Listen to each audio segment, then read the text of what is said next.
Good morning to all students of class 8 of TSS English School 87 RD and welcome in online classes. Now I would like to teach you Science Chapter 3 Synthetic Fibers and Plastics.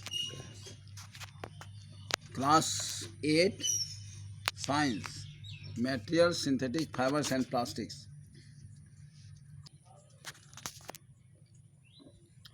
Now I am going to teach you Chapter 3 Materials, Synthetic Fibers and Plastics. Synthetic fibers, natural and synthetic fibers. देख लीजिए. Fabrics used for clothing and various other applications are made by weaving and knitting of threads. The threads in turn are made from fibers which come from many different sources. Fibers such as cotton, wool, jute and silk come from plants and animals. They are called natural fiber. अब आप देखिए synthetic fibres का मतलब क्या होता है, यानी कृत्रिम रेशा जिसको बोलते हैं, वह कृत्रिम रेशा क्या है इसके बारे में हम जानकारी प्राप्त करेंगे.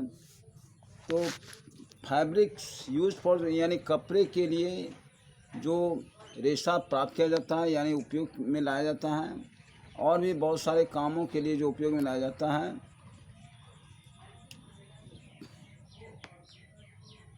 जिसका इस्तेमाल हम थ्रेड्स यानी बनाने में करते हैं. The threads in turn are made from the fibres, और ये जो धागा है रेशा से बनाया जाता है.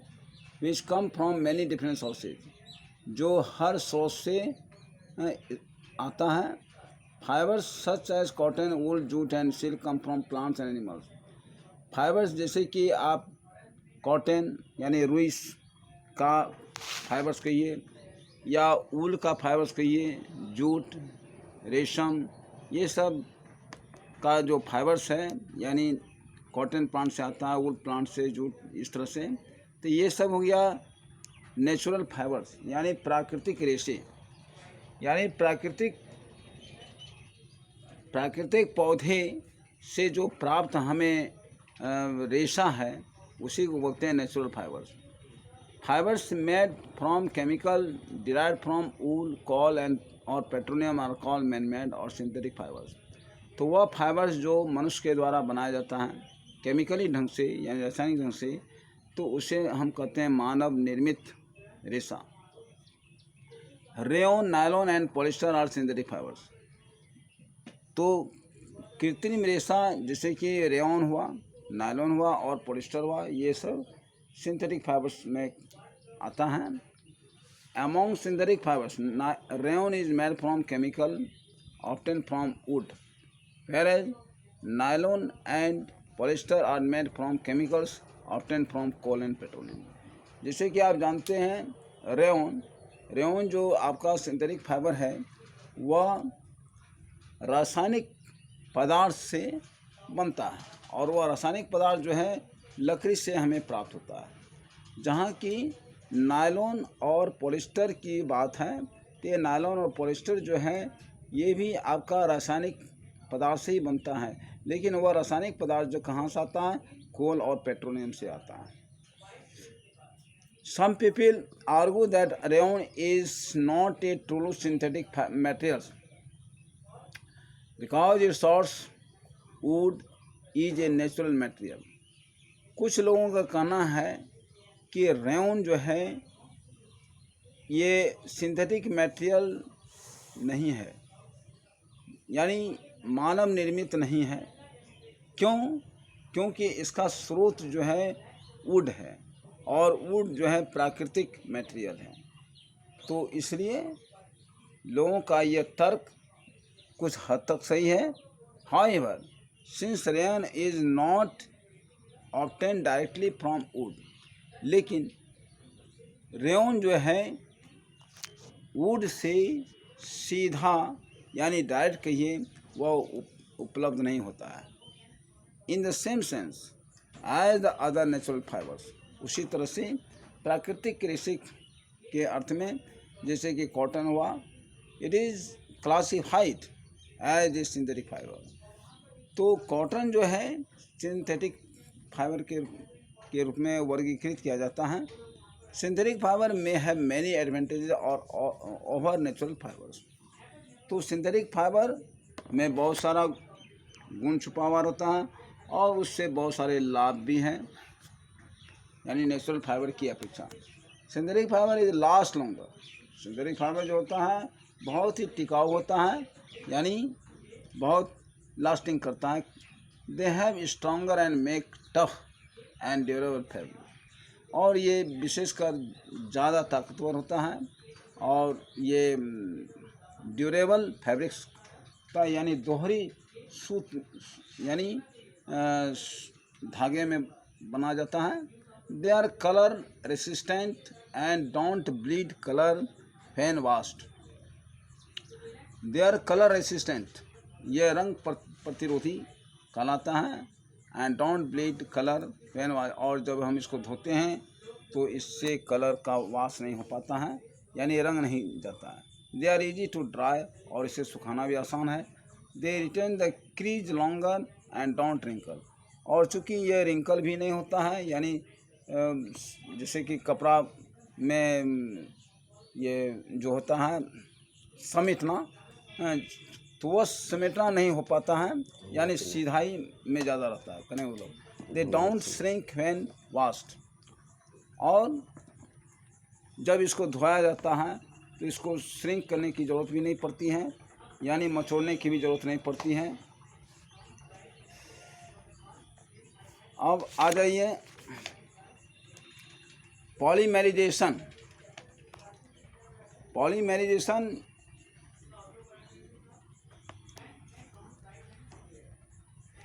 synthetic fibers are polymers.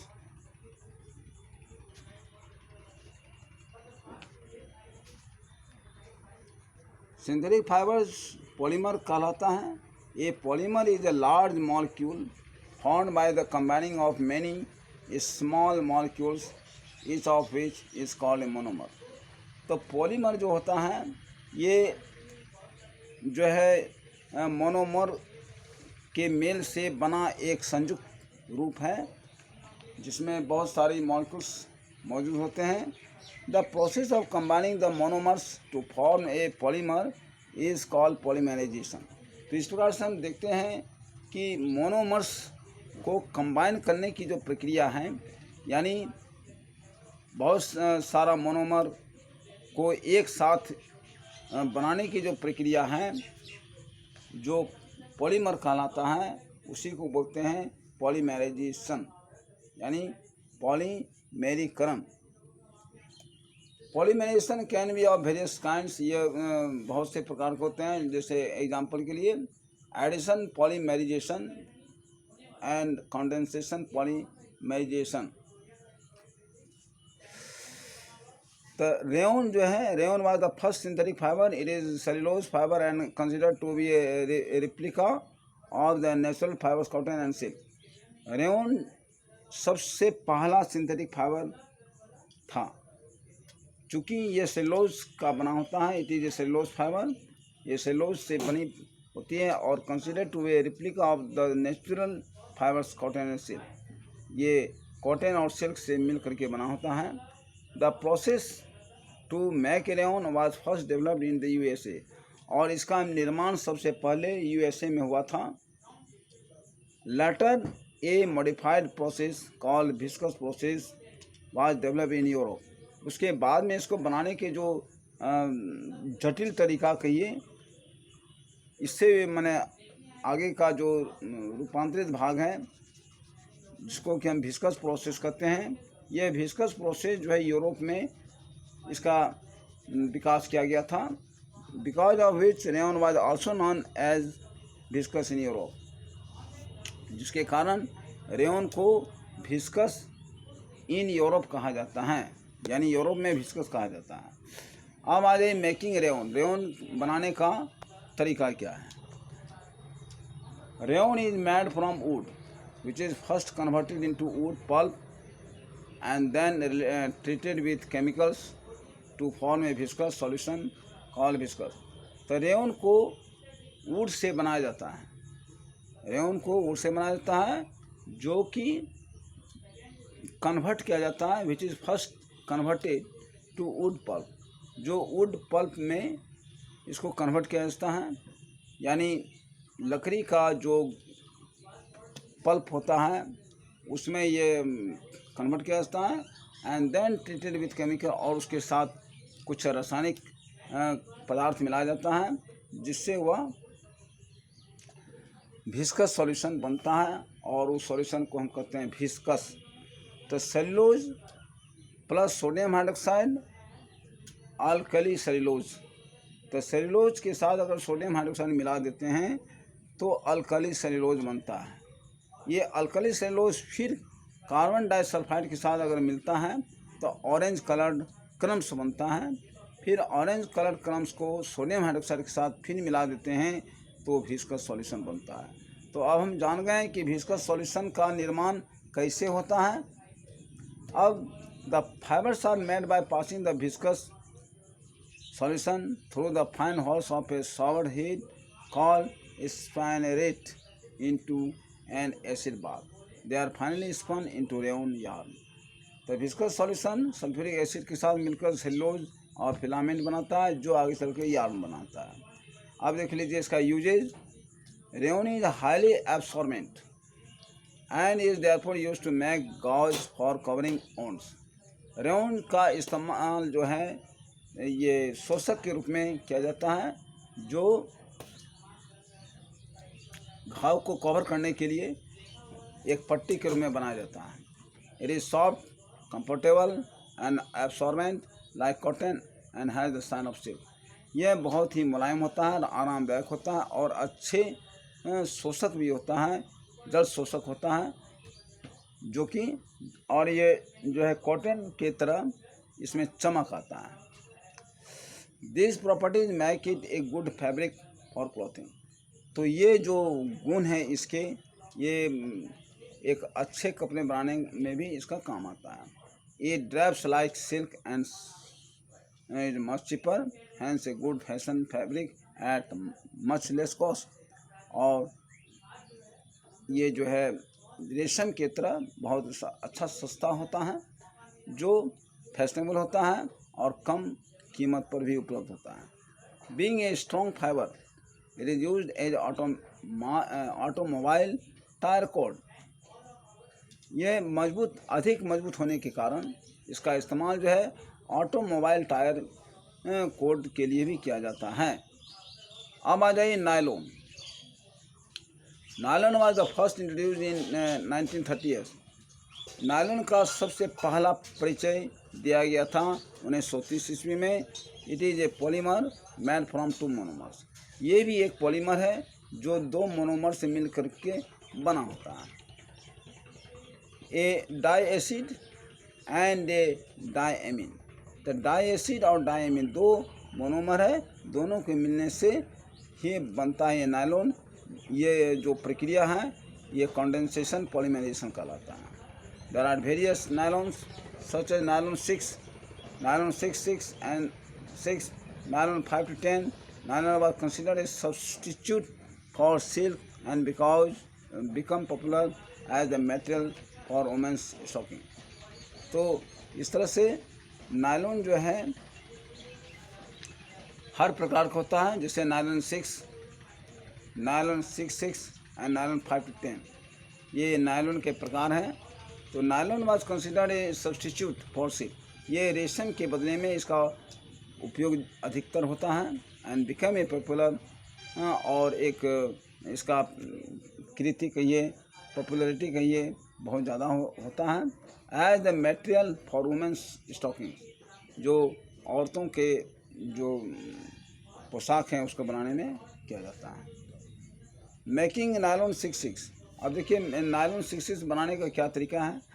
Nylon 6 is a commercially successful variety of nylon made from adipic acid and hexamethylene डायएमीन।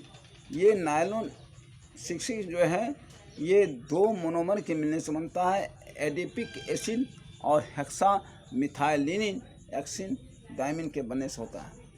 First 6 in nylon 66 refers to 6 carbons of adipic acid and second 6 to the 6 carbons of the diamine. Adipic acid और hexamethylene diamine दोनों के मिलने से nylon 66 बनता है और इसके साथ वाटर भी बनता है।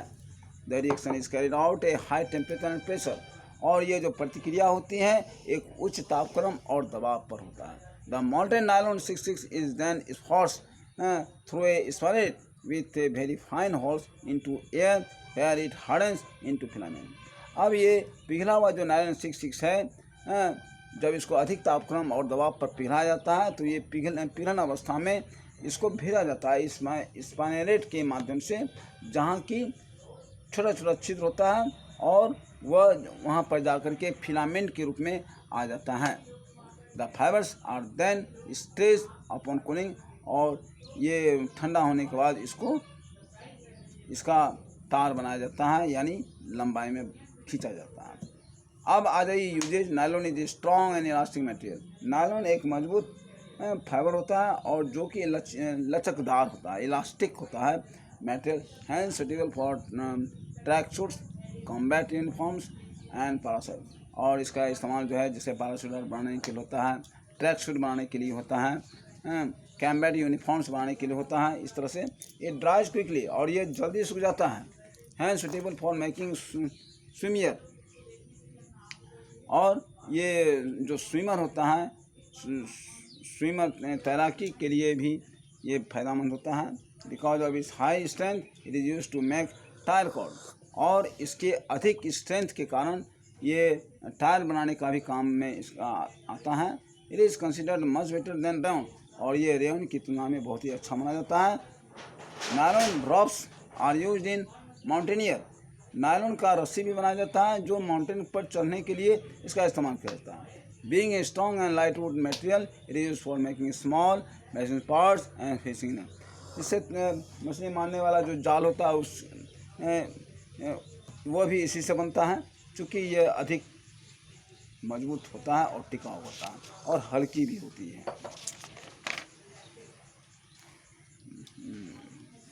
अब आ जाए polyester. Polyester was introduced by the same company that had earlier invented nylon. Apart from polyester fibre, polyester film is also very popular. इस तरह से हम देखते हैं पॉलिस्टर भी मैं इंट्रोड्यूस किया गया था उसी कंपनी के द्वारा, by the same company that had earlier invented, जो नायलॉन का आविष्कार किया था। Apart from polyester fibre, polyester film is also very popular. Polyester का जो फिल्म होता है यानी पतली परत जो होता है वो भी बहुत ही पॉपुलर होता है। अब मेकिंग पॉलिस्टर बनाना। पेट यानी polyethylene terephthalate, the commonly used polyester is made from two monomers, terephthalic acid and ethylene glycol by the process of called condensation polymerization। ये भी दो मोनोमर्स के मिलने से बनता है। और कौन है दोनों मोनोमर? टेरेप्थेलिक एसिड और इथिलीन ग्लाइकोल, ये दोनों के मिलने से पॉलिस्टर, इस प्रकार का पॉलिस्टर यानी पेट बनता है। और ये बनने की जो प्रक्रिया है उसको हम कहते हैं कंडेंसेशन पॉलीमेराइजेशन। कंडेंसेशन पॉलीमेराइजेशन, संघनन पॉलीमेराइजेशन यानी बहुलीकरण कहिए। टेरेप्थेलिक एसिड और इथिलीन ग्लाइकोल के मिलने से पॉलीथिलीन टेरेप्थेलिक प्लस वाटर बनता है। Manufacture of pet is a 2 stage process. ये 2 चरणों में प्रक्रिया संपन्न होती है। द फर्स्ट स्टेज, पहला चरण, स्टेरिफिकेशन यानी स्थिरीकरण जिसको बोलते हैं, ऑक्यूर्स एट हाई टेम्परेचर, जो उच्च तापमान पर प्राप्त होता है, एंड मॉडरेटली हाई प्रेशर, और उच्च दाब पर यह नमीपन भी होता है। द सेकेंड स्टेज, पॉलीमेराइजेशन, दूसरा स्टेज होता है पॉलीमेराइजेशन का, जो उच्च तापमान पर होता है और लो प्रेशर पर होता है। The PET form can either be converted directly to fibres और alternately made into polyester clip. तो यह पेट जो बना होता है इसको हम डायरेक्ट कन्वर्ट कर सकते हैं फाइबर के रूप में या पॉलिस्टर चिप्स के रूप में कन्वर्ट कर सकते हैं। तो polyester chips can be change into fibres और बाद में ये जो पॉलिस्टर चिप्स है इसको फाइबर के रूप में बदला जा सकता है इन द सेम और सेपरेट फैक्ट्री, अलग अलग फैक्ट्री में या एक ही फैक्ट्री में इसका चेंज किया जाता है। इसका यूज पॉलिस्टर का प्रयोग देख लीजिए। Polyester can be mixed with cotton to make the blended fabric called polycot. अब देखिए पॉलिस्टर का उपयोग जो हम करते हैं मिक्सिंग करने के लिए होते हैं। मिक्सिंग करने के लिए अगर कॉटन के साथ अगर इसको मिक्स कर देते हैं तो ये ब्लेंडेड फैब्रिक बनाता है जिसको बोलते हैं पॉलीकॉट।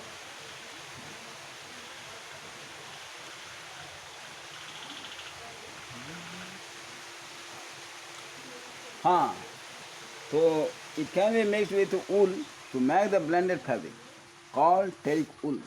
अब देखिए पॉलिस्टर का जो मिक्सिंग होता है वूल के साथ भी होता है जो ब्लेंडेड फैब्रिक बनाता है इसको कहते हैं टेरी वूल कहते हैं। यानी टेरी वूल बनाने के लिए वूल के साथ इसका मिक्सिंग किया जाता है। Being a lightweight material it is used to make fire hose. अब देखिए ये चूँकि बहुत हल्की होती है और हल्की होने के कारण इसका उपयोग फायर हाउस में किया जाता है to make fire house.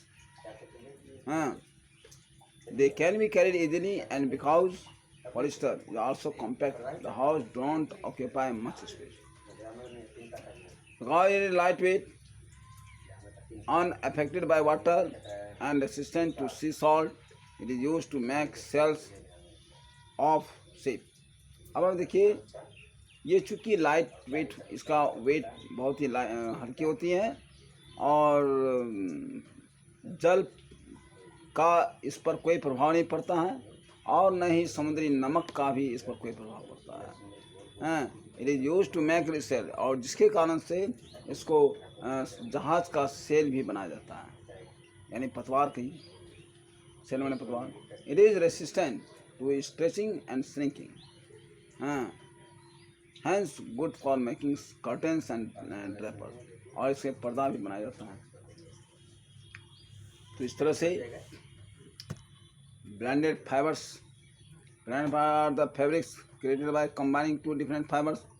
blended fibers भी जो है ये बनाया जाता है दो अलग अलग फाइबर्स के मिलने से बनता है। इस तरह से fibres are blended because natural and synthetic fibre ये जो है ये भी ब्लेंडेड होता है क्योंकि ये नेचुरल और सिंथेटिक दोनों होता है ना।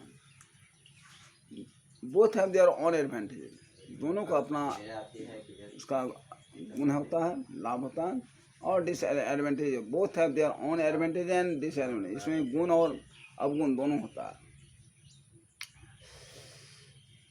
Natural fibres for example more comfortable to wear because they can breathe and retain moisture.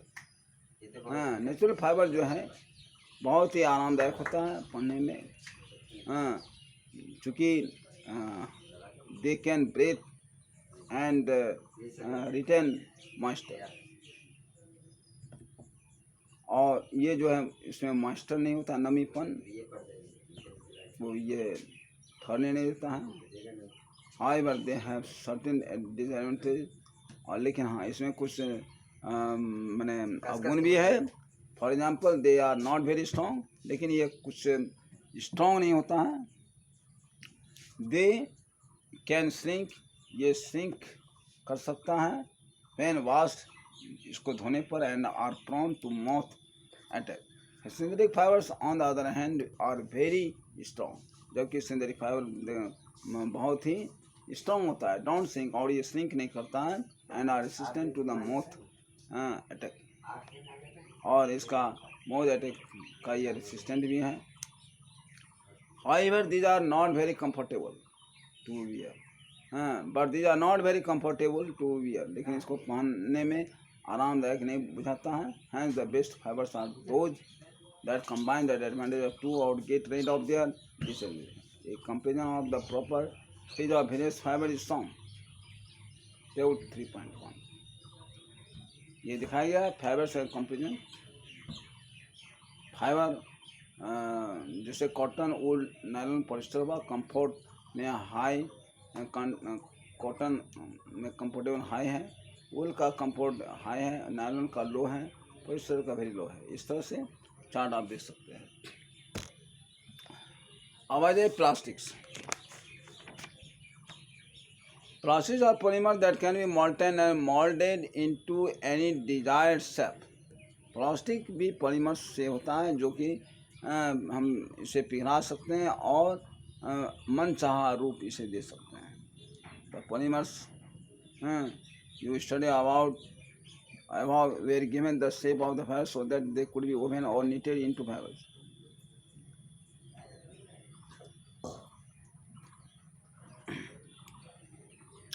तो पॉलीमर्स जो आप अध्ययन कर चुके हैं उसको हर रूप में दिया जा सकता है और हर तरह से उसको बिना भी जा सकता है। दे कुड बी ओवन और निटेड इनटू फैब्रिक्स, फैब्रिक्स में इसको बिना भी जाता है। अब आ जाए thermoplastic and thermosetting. Thermo means heat, plastic is the ability to melt and would to a desired shape. Thermo का मतलब होता है गर्मी और प्लास्टिक क्या है, is the ability to melt, पिघलाने की क्षमता होता है उसमें, and mould to desired shape, और उसमें एक मनचाहा आकार देने की शक्ति भी होता है। Thermoplastics can be given the desired shape by melting. Thermoplastic को पिघला करके हम मन के मुताबिक उसका आकार दे सकते हैं। And when desired setting on the other hand refers to set a pattern.